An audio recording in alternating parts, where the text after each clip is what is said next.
Two children slipped out of their father's house just after midnight.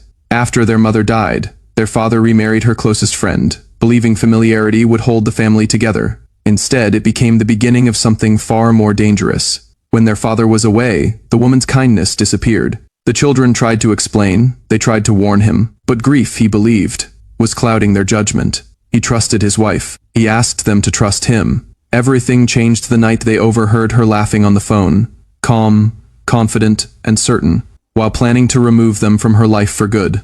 What happened after that didn't just save them.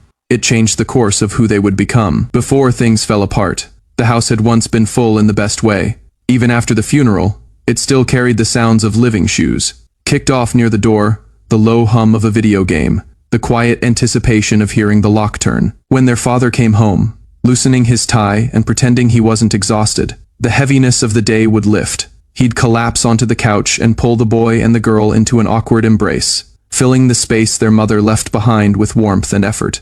Their father tried harder than anyone realized. He attended every school meeting, burned weekend breakfasts, and when he finally said it was time to remarry, he chose what he believed was safe. He brought home Elena, their mother's closest friend. She wasn't a stranger. She was the woman who had held them at the funeral, who knew their names without asking. At first, nothing felt wrong. She played her role perfectly. She smiled when their father was home, sat close to him, and asked the right questions about school. The children watched closely, waiting for cracks. None came. Weeks passed. Then months. The house felt steady again, almost whole. The shift began quietly. Once their father started traveling more for work, it wasn't sudden. It was gradual. Like a slow leak no one noticed at first. Portions at dinner grew smaller. Rules changed depending on her mood. Eventually she stopped joining them downstairs altogether, retreating to the upper floors and closing doors with a final deliberate softness. When the boy asked about dinner, there was no apology, only a cold statement that he was too late. When the girl cried over a scraped knee or a hard day, Elena didn't comfort her. She said tears were just a way to get attention. They tried one last time. They waited for a weekend. When their father seemed rested, they chose their words carefully, careful not to sound ungrateful. He listened. He nodded. Then he smiled tiredly and told them grief could distort memory. Adjustment took time. He trusted his wife, and he needed them to trust him too. After that, the children stopped speaking. They learned how to move through the house quietly. Like ghosts, the boy memorized pantry shelves, rationing food in his head. The girl learned which floorboards creaked and which stayed silent. They counted hours until their father returned. When the house became safe again, it no longer felt lived in. It felt controlled. One night, the boy woke to voices. Not shouting, laughter. He followed the sound and stopped in the hallway. Elena was on the phone, speaking openly, certain no one was listening. "I'm done pretending," she said, amused. "The children are in the way. I want this marriage clean. I want them gone." He didn't go back to bed. He woke his sister gently, pressed a finger to his lips, and helped her into her shoes. He took her wrist, careful and steady. They passed the woman laughing on the phone and slipped out the front door. It closed behind them without a sound. They walked until the suburbs thinned and streetlights grew farther apart. The girl didn't ask questions. She trusted her brother's grip and his pace. When the cold made her fingers ache, he slowed just enough to tuck her hand into his sleeve, offering what warmth he could without stopping. The bus stop sat empty beside a closed grocery store, just a bench with peeling paint and a torn schedule taped to glass. They sat shoulder to shoulder, sharing warmth against the cold metal. The boy checked his pockets out of habit, even though he already knew the truth. No phone, no wallet, no plan beyond whatever came next. When the bus finally arrived, the driver studied them through the mirror, two children alone in the middle of the night. He asked about their parents without raising his voice. The boy answered calmly, politely, the way he did with teachers. The driver sighed, not annoyed, just resigned, and paid their fare himself. "Sit near the front," he muttered. As the bus rolled on, the familiar city faded into something quieter and unknown. The girl rested her head against the window, exhaustion finally overtaking fear. The boy stayed alert, counting stops, watching strangers come and go. People noticed, some whispered. Some shook their heads, no one intervened. By morning, gray lights stretched across the road. The driver stopped near a weathered station and told them this was the end of the line. The boy thanked him twice. The girl tightened her grip on his hand as they stepped off. The town was smaller than expected. One main road, a bakery just beginning to smell of yeast, a hardware store humming awake, The boy followed the memory of his mother's voice. Stories she once told about this place. About a man who lived here. About family that stayed when others left. They found the house at the edge of town. Narrow yard. A porch with a loose step that groaned beneath their weight. The boy knocked once, firm, deliberate, and waited. A man with graying hair opened the door. He listened to the boy's rushed explanation without interrupting, his expression unreadable. Then he stepped aside. "Come in," he said. Life changed shape after that. The uncle spoke little. He showed them their room and laid out the rules calmly. School was mandatory. Chores came before rest. Meals happened on schedule. The structure felt strange after chaos, but it felt safe. For the first time in months, the girl slept through the night. The boy stopped checking locks. Weeks passed. Then months. The rhythm of the house settled in. The uncle rose early and expected the same. He asked about grades. He fixed broken things and explained how they worked. As the boy watched closely, the girl absorbed routine like a second language. In town, people noticed them. A cashier asked where they'd come from. A neighbor offered extra bread, saying it was good. They'd found their way. The boy nodded and kept moving. He was learning that survival didn't require attention. It required consistency. School began quietly. The boy sat in the back, observing before speaking. The girl wrote carefully, erasing until each page looked right. At night, the boy thought about their father, about things he should have said sooner, but he never reached out, and the uncle never asked why they had left. He simply watched them eat, watched them finish homework, and turned off the lights at the same hour every night. Order replaced fear slowly, without promises. By winter, the girl smiled more easily. The boy stood straighter. Nothing felt rescued. Everything felt earned, built one ordinary day at a time. By the second year, the uncle stopped treating them like fragile guests. He didn't announce it. He just expected more.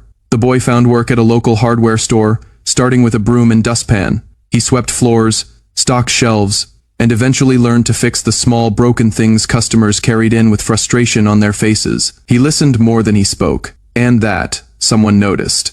While her brother worked, the girl spent her afternoons in the kitchen. At first, she followed her uncle's instructions with the accuracy of a scientist, measuring flour down to the gram, watching timers like they could decide their fate. The uncle corrected her, only when she rushed, his voice always low and steady. "Food carries memory," he told her one evening as she kneaded the dough too hard, "and memory deserves patience." The next week, she burned an entire batch of bread. She cried silently over the sink, ashamed and exhausted. The uncle didn't soothe her with affection. He didn't soften the lesson. He simply told her to start again, and she did. Money entered their lives slowly after that. It arrived in envelopes with the boy's name, written neatly in ink. He didn't spend it the way other teenagers did. He stacked the bills inside a shoebox, hidden deep under his bed, counting them at night. Not with excitement, but with a desperate need for control. Knowing exactly what they had was the only way to measure how far they were from the life they escaped. The girl's curiosity grew beyond the uncle's kitchen. She borrowed heavy stacks of cookbooks from the town library, copying recipes into a notebook, and scribbling careful notes in the margins about what worked and what failed. She began sharing her experiments with neighbors, who accepted them with surprise. "You've got good hands," one woman told her, taking a loaf of sourdough. "Don't waste them." School events passed without fanfare. The uncle attended when required, sitting in the back row, listening without comment. Teachers said the boy was dependable. The girl was intensely focused. No one dug into their past. The town seemed satisfied with what stood in front of them. Years moved forward quietly. The boy grew taller, his shoulders widening under the weight of his own expectations. He learned to budget his time the way he budgeted his money, passing on outings and distractions without resentment. When classmates asked why he worked so much, he gave the same vague answer every time. "I have plans." The girl found her calling late, almost by accident. A visiting instructor held a short workshop at school, demonstrating how dough transformed under pressure and heat. She watched, mesmerized, as effort became structure. Something settled deep in her chest that day, a certainty she hadn't realized she was missing. That night, she told her brother. He listened, then asked one question: what would tuition cost? When she told him the truth, he nodded and added a new column to his notebook. They spoke less and less about the night they ran. It remained in the room without being named, a shadow both of them acknowledged, but refused to feed. Sometimes the boy wondered if their father had searched for them. He imagined unopened letters and apologies that arrived too late. But every thought ended the same way. Searching couldn't undo the silence when it mattered most. The uncle aged quietly. His routine stayed firm even as his movements slowed. He never took credit for their progress. He corrected mistakes, expected improvement, and let the results speak. When the girl applied to pastry school, he read the forms twice and signed without comment. The boy covered the fees, watching his sister leave for classes each morning with a new purpose in her step. She studied harder than anyone around her, staying late to practice until her hands ached and her apron turned white with flour. When graduation came, her name sat at the top of the list. She called her brother first. He left work early to stand in the back of the room. He clapped once, then again, controlled, quiet, his face hiding a fierce pride. Not long after, the two of them rented a small space together. The bakery opened without banners or speeches, just warm light spilling through the windows and the smell of fresh bread pulling people in. Customers came, then they returned. Growth followed effort, not luck. And when expansion became possible, it didn't feel sudden. It felt earned. 7 years after the night they ran, the bell above the door rang, differently. The boy looked up from the counter and immediately felt the weight of the silence that followed. Their father stood in the entrance. He looked older, thinner, like regret had hollowed him out from the inside. He held it in his face like a piece, offering he wasn't sure he was allowed to place on the table. The girl froze behind the counter, a tray of dough suspended in her hands. The ovens hummed behind her. The future paused, waiting to see what they would do. Their father didn't step forward right away. He stayed near the doorway, as if waiting for permission that might never come. The rich scent of yeast and caramelized sugar filled the space, patient, warm, carefully timed, standing in sharp contrast to his sudden, chaotic arrival. A few customers glanced up, sensing the shift, then quickly looked away to give them privacy. The boy ended the standoff without a word. He nodded sharply toward the small, scarred table near the window where they handled paperwork and deliveries. Understanding the silent instruction, their father moved forward and sat carefully, like the chair might collapse under the weight of history. He folded his hands together, gripping tightly to keep them from shaking. "I didn't know," he said, his voice cracking. "I didn't see the truth until the house was empty." He said he had searched. He said he realized too late. He said his marriage fell apart the moment he understood. Elena wanted his assets and his silence. He repeated that he was sorry, pausing after each sentence, as if waiting for forgiveness or punishment. But the room stayed still. The girl remained behind the counter, flour, dusted hands flat against the cool surface. She had imagined this moment 1,000 times, rehearsed different endings, but none prepared her for how painfully ordinary it felt. Her breathing slowed, measured, and controlled. The boy handled the conversation like an audit. His questions were calm enough to be frightening. "Where did you search? When did you finally believe us? Why did it take years?" Their father answered everything. Some replies landed softly. Others seemed to dissolve before they could cross the table. The boy absorbed facts, not feelings. Then the convection ovens clicked off behind the girl, dropping the room into sudden quiet. She wiped her hands on her apron and stepped out from behind the counter, crossing the floor slowly. She stopped just short of the table. She did not sit. "You want to come back now," she said evenly. "But why do you think your regret weighs more than what we had to do to survive?" Their father opened his mouth, then closed it. No answer could reach the distance between them. Outside, the rumble of a delivery truck reminded them the world didn't pause for reconciliation. Moments later, the uncle arrived. He stepped into the tension with the same unhurried pace he brought to everything. He took in the scene, the father's slumped posture, the children's rigid strength, and greeted the visitor with a polite, unreadable nod. Then he placed a hand on the boy's shoulder, light, steady, and unmistakably loyal. Nothing was resolved that afternoon. Their father stood, suddenly looking smaller than the boy remembered. He asked for time, just a chance to know the people they had become. The boy listened. The girl stayed silent. The uncle offered no comforting words. When the door clicked shut behind him, the bakery returned to itself, silence settling back into its corners, as if he had never been there. That night, the siblings sat at the small window table with the lights dimmed, counting receipts and reviewing orders for morning. Routine became their balm. The uncle poured tea, steam rising between them in the quiet dark. No one rushed to speak. They understood something clearly. Whatever happened next would not be decided by a stranger's guilt. It would be decided the way everything else in their lives had been, slowly, deliberately, and on their own terms. And the father never returned.